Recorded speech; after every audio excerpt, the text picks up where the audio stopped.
Sapaan Gembala PGIS Kota Batu disampaikan oleh Pendeta Immanuel dari GKJW Jemaat Batu. Firman Tuhan dari Injil Yohanes pasal 4 ayat 1 sampai ayat yang ke-18, dan saya baca dari ayat 15 sampai 18. Demikian bunyinya. Kata perempuan itu kepadanya, "Tuhan, berikanlah aku air itu, supaya aku tidak haus dan tidak usah datang lagi ke sini untuk menimba air." Kata Yesus kepadanya, "Pergilah, panggillah suamimu dan datang ke sini." Kata perempuan itu, "Aku tidak mempunyai suami." Kata Yesus kepadanya, "Tepat katamu bahwa engkau tidak mempunyai suami, sebab engkau sudah mempunyai 5 suami, dan yang ada sekarang padamu bukanlah suamimu. Dalam hal ini engkau berkata benar." Saudara-saudara, sebuah refleksi di akhir bulan Agustus tahun 2022 yang memasuki 77 tahun Indonesia merdeka. Secara formal bangsa Indonesia memang telah merdeka, dan bahkan kemerdekaan itu diakui oleh bangsa-bangsa di dunia. Tetapi dalam kenyataannya masih banyak yang belum merasakan kemerdekaan dalam arti yang sebenarnya. Bahkan masih banyak para pemimpin yang belum jujur dan adil dalam menjalankan tugasnya. Kejujuran berasal dari kata jujur, yang makin populer dengan kata integritas. Dan arti kata integritas itu sendiri adalah satu, utuh, jujur. Orang yang berintegritas adalah orang yang utuh, yang jujur dan satu antara pikiran, ucapan, dan tindakannya. Memang tidak mudah untuk hidup dengan berintegritas di negara merdeka Indonesia ini dengan jujur, bahkan yang sejalan dengan apa yang dipikirkan, diucapkan, dan dilakukannya.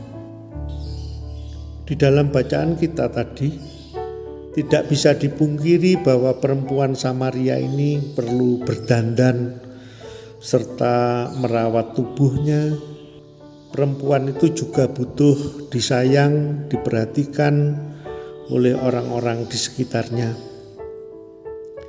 Namun, ucapan Tuhan Yesus terhadap perempuan Samaria ini tampaknya berbeda. Soal melajang atau menikah atau kawin bukan tuntutan Tuhan Yesus. Yang dikehendaki Tuhan Yesus adalah kejujuran. Popularitas, pengakuan, serta sanjungan tidak membawa kita selamat dan mengalami sejahtera. Percakapan di dalam perikop ini sekaligus menjadi teguran bagi orang Yahudi bahwa Tuhan mengasihi perempuan Samaria itu juga. Tidak ada warga kelas 2, kelas 3. Semuanya berharga di mata Tuhan. Permohonan perempuan Samaria itu kepada Tuhan Yesus, "Berilah aku air itu." Di sini ada yang tersurat maupun yang tersirat dalam permohonan itu. Yang tersurat, perempuan Samaria itu tidak ingin datang ke sumur itu lagi.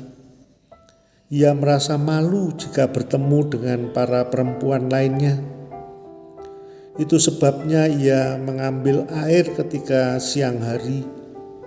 Tetapi yang tersirat, perempuan Samaria itu haus rohaninya. 5 kali perkawinannya kandas. Sekarang ia sendiri tidak berani mengikat diri dengan pasangannya. Ia takut kalau perkawinannya itu nanti pun gagal lagi. Dengan kata lain, perempuan Samaria itu sangat haus baik jasmani maupun rohaninya. Dan ia jujur. Karena itu Tuhan Yesus di sini menawarkan air hidup kepadanya. Air hidup adalah diri Yesus sendiri. Di dalam Tuhan Yesus, perempuan Samaria itu seperti bercermin. Tuhan Yesus menyatakan keberadaan perempuan Samaria itu apa adanya dan dengan jujur. Di muka Tuhan Yesus tidak ada yang perlu disembunyikan. Yang penting datang kepada Tuhan Yesus bagaimana adanya dan dengan kejujuran. Tidak perlu bertopeng. Saudara-saudara, semua manusia telanjang di depan Tuhan. Menyembunyikan sesuatu di hadapan Tuhan hanya akan membuat kita semakin merasa tidak layak. Jika kita punya kesalahan, seharusnya kita mengakui dengan jujur di hadapan Tuhan dan kita mengungkapkan apa adanya, dan Tuhan akan mengampuni. Tuhan akan menerima kita apa adanya. Kejujuran di depan Tuhan akan mendatangkan sukacita dan berkat.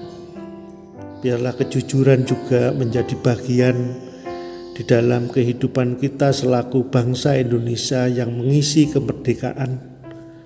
Kita belajar mewujudkan kehidupan yang jujur dan bertanggung jawab di segala bidang, supaya kita bisa membawa berkat bagi banyak orang, sehingga arti kemerdekaan dan mengisinya dengan kejujuran dan keadilan akan membawa kehidupan banyak orang mengalami sejahtera.